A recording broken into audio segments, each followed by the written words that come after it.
New sightings over the town that they're calling UFO USA. We see something in the sky. What it is, we don't know. The exclusive pictures next. There's been a new wave of strange activity in the skies over Gulf Breeze, Florida, and we've got the latest pictures. Doug Bruckner shows us what's going on in the town they call UFO USA. Here it is. Here's our videotapes. Look at it. You tell us. We don't know, but it's there. And what appears on those videotapes is a mystery. UFOs hovering as plain as day. Spherical, shiny objects seeming to defy gravity. And then in the blink of an eye, they're gone. But they keep coming back to Gulf Breeze, Florida. It's an affluent community nestled in the Florida Panhandle. Some say the UFOs are attracted to the crystal white sand. Others say it's the sparkling clear waters. Whatever it is, the UFOs are coming in droves. Why the UFO is coming here, why we witness it so much, I don't know the answers to the why. Ed Walters makes his living as a housing contractor. But 7 years ago, his life was changed forever when he looked to the sky and saw his first UFO. I deal with concrete and steel, and UFOs are just something I was never interested in, and until I saw one myself. And here are those photographs Ed took in 1987 with his Polaroid camera. He saw the objects over 20 times, and late last year, the objects returned. He couldn't resist catching them on videotape. I got my little video 8mm camera and went down to the beach in the direction where I saw these white flashes. Ed scanned the horizon, hoping to capture one of those flashes in his camera.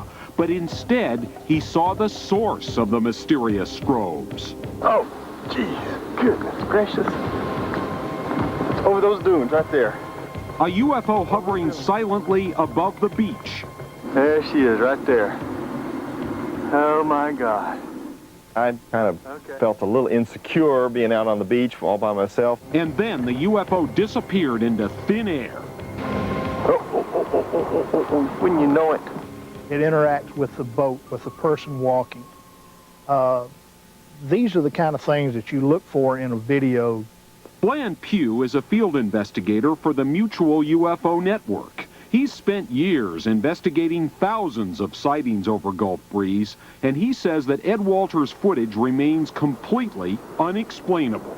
Unless Ed Walters had a brother-in-law named Spielberg, it'd be pretty hard to do tapes like that.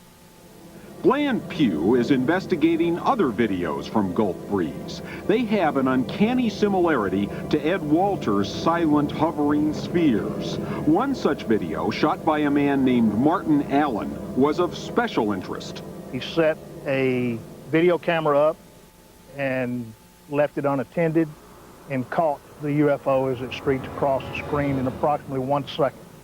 Several days later, Martin Allen looked outside.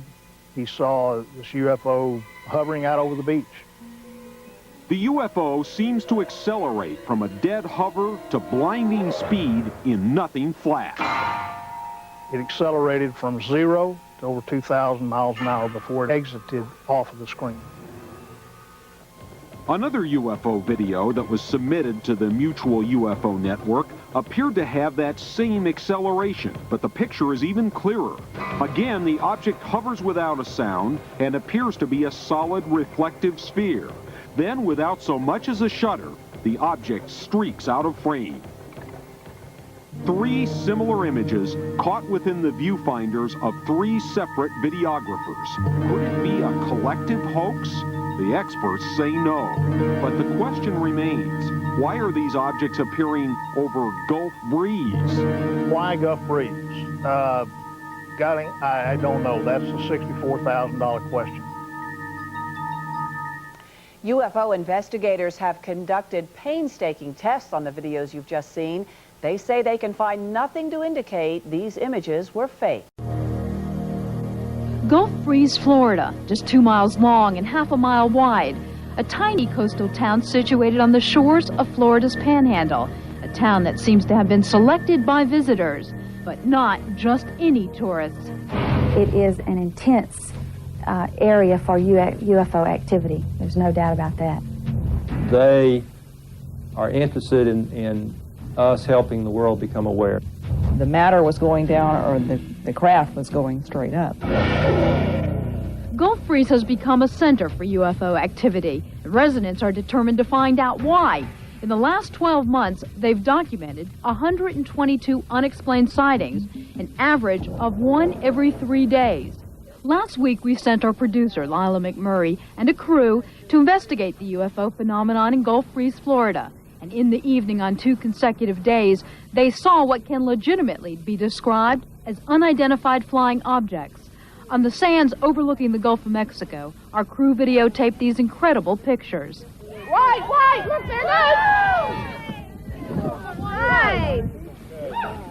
I'm talking to it. Okay, so who's got a light?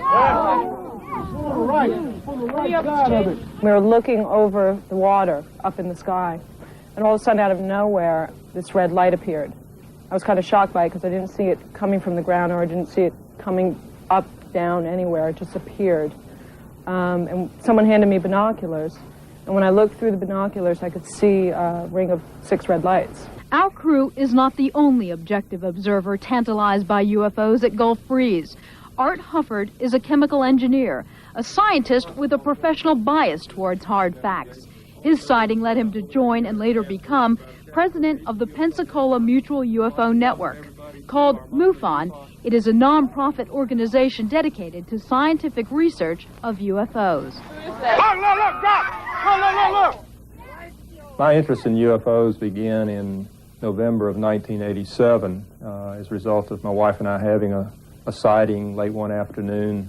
We were driving on the way home, and suddenly above treetops ahead of us we saw this object, craft. I think in this area the total number of witnesses at one time was up to about 500. We weren't ready to say automatically that this was something that was from outer space or from another planet. Patty Weatherford is an auditor for the state of Florida.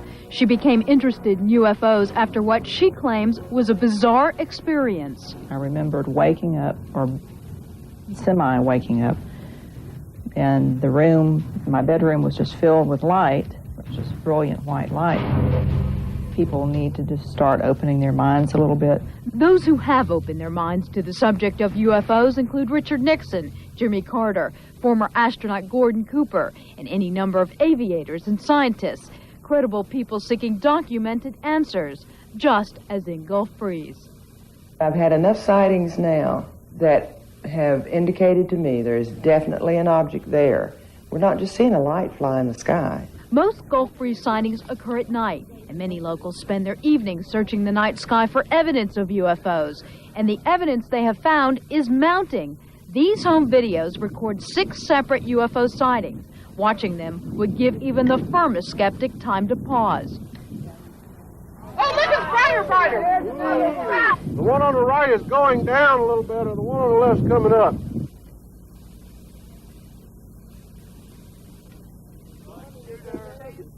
Oh! Whoa! Oh, it's kind of green. It's got a green halo around it, doesn't it? Oh, boy, that is close tonight. Dr. Bruce Maccabee has a PhD in optical physics. He works for the military and has studied the Gulf Breeze phenomenon. In September, I decided to go down and go to Gulf Breeze and see for myself what was going on. I looked up, and sure enough, here was a whitish light up there, and I put the binoculars up, and I could see an elliptical ring of 8 points of light. It lasted for about 70 seconds and then just faded out. While we were in Gulf Breeze, we went to the beach after sundown to inspect the skies. And when we captured these unexplained lights on videotape, there were other witnesses as well. We saw the red light appear, and I could see 2 lights to begin with. It stayed for about 2.5 minutes, and all of a sudden turned a brilliant white. And when it did that, it lit up, and I could see craft above it. It was kind of an oval shape. It was beautiful to me. It's the first time I've seen it. We was over there just, fishing, and we saw what everybody else saw, like a red star is what it kind of looked like, as far off in the distance as it was. But it's like it kind of got bright and then bright and dim, and then went away and came back. Then when it did that, I don't know, it got real bright, like a greenish white type light, and burned out, and then it came back a few minutes later, and I don't no idea what it was. Skeptics attribute the lights in the sky to the military. Eglin Air Force Base is located just east of Gulf Breeze, but if the military is involved in any covert operations, we will probably be the last to know. The Air Force refused to speak with us or even offer any explanations. If it is a military test in Gulf Breeze, it seems awfully strange to me that the military would be testing their objects or their prototypes in people's backyards. For now, the origins of these lights are left an unexplained mystery, leaving skeptics to question and believers to prove. Something that looks like a spacecraft was caught floating just above the tree line. Videos like this have convinced quite a few Gulf Breeze residents that UFOs are real. A small town located just across the bridge from Pensacola. It's been one of the busiest places in the United States for UFO sightings since 1987. And we have over 500 witnesses, and we have about 262 recorded sightings, and we've investigated almost 200 of those. The investigations have been conducted by a small group of Gulf Breeze residents. Most are members of MUFON, the Mutual UFO Network, a grassroots national organization of private citizens who've taken it upon themselves to try to get to the bottom of the UFO mystery. One possible explanation has surfaced. Gulf Breeze is virtually surrounded by 3 major military bases, all with extensive air traffic. We call the military. We're told, no, we did not have anything in the area at the time that you had your sighting. Of course, there will be those that say, well, that's the typical military response. Even if there was something going on, they would deny it. The wave of sightings in Gulf Breeze started with this man, Ed Walters. In November of 1987, Ed and his wife Frances took some amazing photographs of a flying saucer. Fearing ridicule, at first Ed kept the pictures to himself, but then he sent them to the Gulf Breeze Sentinel, the local newspaper. Publisher Dwayne Cook knew his reputation would be on the line if he decided to print the pictures. I was nervous, naturally, and my folks came in Wednesday afternoon while we were putting the paper together. And I said, you're not going to believe what we're getting ready to run in this week's paper. Showed them the pictures, and they looked at them and said, that's what we saw. So at that point, I more or less lost my fear of going with it because, you know, if your own folks see it, if you can't trust them, who can you trust? As it turns out, at least a dozen other people saw the same thing that night, including Art Hufford and several other people who then became members of MUFON. I never felt more alone than I felt that day, November the 11th, 1987, seeing this thing, and then later, nobody saying very much, and then, of course, several weeks later, you know, people were coming forward, and fortunately, you came forward a month later and said, hey, I saw that same thing. Dr. Bruce Maccabee, an expert photo analyst employed by the Navy with over 20 years' experience, spent several months studying the Walters pictures. Maccabee also had Walters use a stereo Polaroid camera the next time he saw something. Some of his early photos contemplated the possibility that they were hoaxed by a double exposure method. But there is a question of whether or not anybody knows how to fake stereo pictures and do it well. I concluded that doing the photography, if it was a hoax, combined with all the other sightings, the testimony of Ed and his family, the intensive investigation, all ruled out the possibility that this was a hoax. And so I concluded in late May of 1988 that it was real. Since 1987, South Shoreline Park has become a magnet for skywatching. The skywatchers have been able to videotape several unidentified objects. Most of them look like nothing more than small points of light in the sky. But close examination has revealed that the lights are doing something that science says is impossible. They move at odd angles, change size, travel at unheard of speeds, all while never making a sound. One of the more recent videos shows a light that was red, and all of a sudden it turns white and starts flashing. These extremely brilliant pulses of light. It appears that it's as if the actual size of the image, which would be related to the size of the light source itself, changed in like 1/30th of a second or so from one TV frame to the next. We don't have anything that could do that so far as I know. Since at least 1947, elements of our government have been absolutely aware that we have non-human, highly advanced intelligence visiting this planet. If the secret is impossible to keep, then we must find a way to adjust to this extraordinary oddity. Bottom line is, at all costs, preserve the social order. That has always been the stakes, and of course those are very high stakes. Those are war stakes, okay? We're looking at a war here. They won't go away. The latest Gulf Breeze sightings are adding an ominous new layer to the UFO story. Sightings has obtained exclusive photographs and videotapes of mysterious craft flying in broad daylight. This new evidence is among the most significant UFO footage ever recorded. The photo and video evidence that we've recently seen from Gulf Breeze is far more important than all the previous UFO photo and video evidence combined. It used to be just another resort town in southern Florida, but Gulf Breeze has changed. Vacationing families drawn to the area's tropical waters and white sand beaches aren't the only visitors in the area. For nearly a decade, the name Gulf Breeze has become synonymous with UFOs. It's been going on almost continuously since 1987. It is not a flash-in-the-pan situation. The clusters of sightings over Gulf Breeze are taking on a new look. Rare daylight events have UFO researchers scrambling for an explanation. We now are going through a series, it seems, of daylight sightings, and the nighttime sightings have almost completely diminished. 90% of all reported or recorded UFO sightings occur at night. Only 10% are seen during daytime hours and are rarely captured on tape or film. Along with the increase in daylight sightings has been an increase in the number of eyewitness reports. The people in the community who have said that they've seen UFOs are people like doctors and lawyers and real estate people, and it's just not a bunch of lunatics running around saying that they saw lights in the sky. It's very different. This is not a movie. It is actual footage of a UFO seen over Gulf Breeze in broad daylight. The daylight sightings that we've had of the last year have all been authenticated. The photographs, the videos, the witnesses have all proved positive. Here in Gulf Breeze, there's so many sightings and there's so much going on.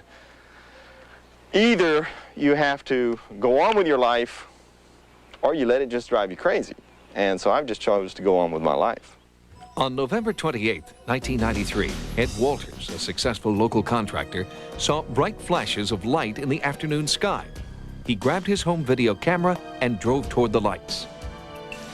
I actually drove down to the public beach, got out of my truck and calmly walked out onto the beach, hoping that I might see these bright flashes once again. Walking along here towards the west. Continued to scan around, look around.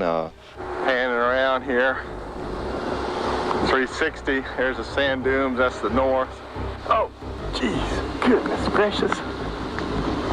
Over those dunes right there. It appeared and flew in from the north, hovered out over the beach, over the shoreline, and I dashed over towards the sand dunes and dropped to my knees and started filming it. This is what Ed Walters captured on videotape. The shaded, disc-shaped object appears to hover overhead, then abruptly disappears. There she is, right there. Oh my God, just hovering right there. Oh, Jesus, wouldn't you know it? Jeff Sainio is a video analyst with MUFON, the Mutual UFO Network. Recognized worldwide as an expert in his field, Sainio believes Walters' tape is authentic.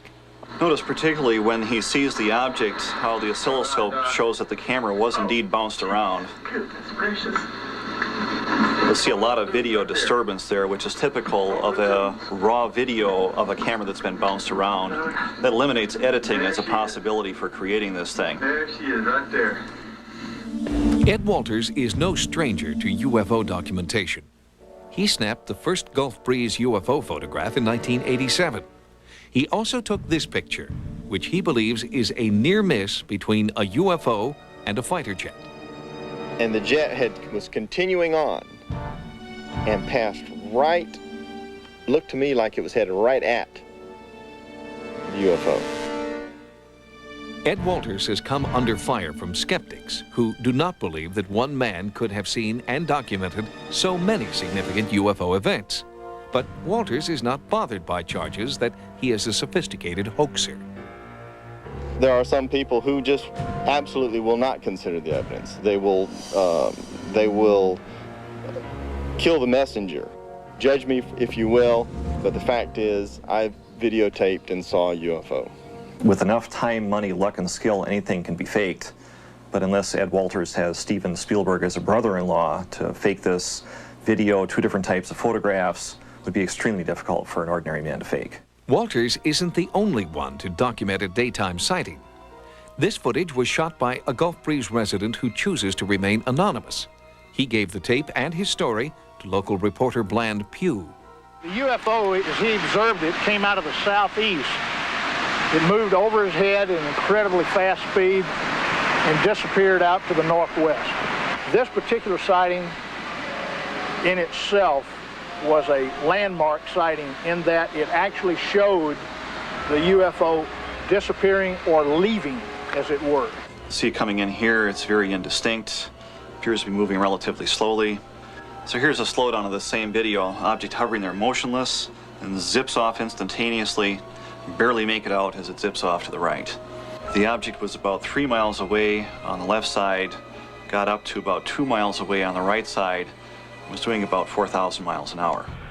Still another documented sighting comes from an eyewitness known only as Philip. The flight pattern is similar to that on the other videotapes, and so is the shape of the craft. The various videos corroborate each other. They corroborate previous witness testimony. And so the pieces of the puzzle all fit together. Military bases in the area may have information about what is flying above southern Florida. But every attempt to obtain comment from the military is not only denied, it is ignored. It could be that the military is tied into this. I'm not accusing, nor am I saying they are covering up. I'm just saying that they've just kept their mouth shut. I do believe there is a growing pattern of contact which suggests that we are getting closer to actually meeting the neighbors. Gulf Breeze is part of that pattern. What in the world is it? It's a question that residents in Gulf Breeze, Florida have been asking for almost 10 years. There have been over 1,000 individual sightings of unidentified flying objects, beginning in 1986, with this historic photograph taken by Ed Walters. Since then, Walters and others continue to capture UFOs on film and tape. The activity in our area has certainly not stopped. It has never stopped, and it looks like it's on the increase, hopefully. There's a lot more people willing to acknowledge that they've had a sighting than 5 years ago. People were much more quiet about it. The sightings in Gulf Breeze have become more frequent, in large part because groups of amateur ufologists now scan the skies nightly. And the nation's largest UFO research organization, MUFON, now has a branch office here, headed by Art Hufford. The purpose of our local MUFON organization, I think, is really twofold. One is to investigate using the best scientific methods we can, UFO sighting reports, close encounters, abduction experiences. And then secondly, to try to educate, to share what we learn locally and also what we learn from what's going around the country and around the globe. One of the most dramatic UFO encounters to date occurred on April 28, 1994. Ken and Carol Baker were driving home, and as this simulation demonstrates, the Bakers claim to have seen 2 glowing orbs. What the Bakers saw is similar to videotape of 2 bright UFOs shot in the same area, hovering over the Gulf Breeze shoreline. At approximately 10:40 at night, my wife was driving me to my place of employment. I looked out the front windshield and we saw a white object. I looked out and I didn't know what it was I was looking at, and it was round like a bubble. Around this light, or around this bubble, was a smaller light that seemed to be orbiting around it. I try to be scientific in all the things that I deal with. I was in the Air Force for 7 years, and I've seen different crafts, different ships we have. It wasn't anything we had seen before. With the increasing number of sightings by credible townspeople and new videotape evidence, even hardened skeptics believe something is going on over Gulf Breeze. But is it a UFO? There's a program afoot to try to slowly educate people all over the world that we're not alone. Who knows, maybe one of those days we'll have that landing on the White House lawn experience where no longer is there any doubt that they're here, they're among us. Sitting in the sky, could be some kind of a military craft, I guess.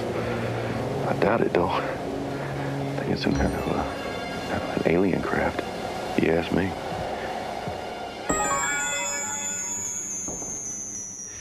Gulf Breeze resident Ed Walters has also captured a new UFO on film. This Polaroid instant picture shows an unidentified craft offshore with what appears to be waterspout activity just below it. Optical physicist Dr. Bruce Maccabee enlarged and examined the snapshot, and he sent us this lengthy report. In his opinion, the waterspout UFO is not a fake. Dr. Maccabee, a civilian scientist with the U.S. Navy, joins us now to discuss his findings. Dr. Maccabee, you conclude that this photograph is not a fake. Does that mean it is a genuine UFO? I'd say the chances are very small that that could be a hoax. In this case, the sighting, as reported by Ed, lasted a couple of minutes at the most, but to put a large object out there in the middle of the Santa Rosa Sound would probably take hours.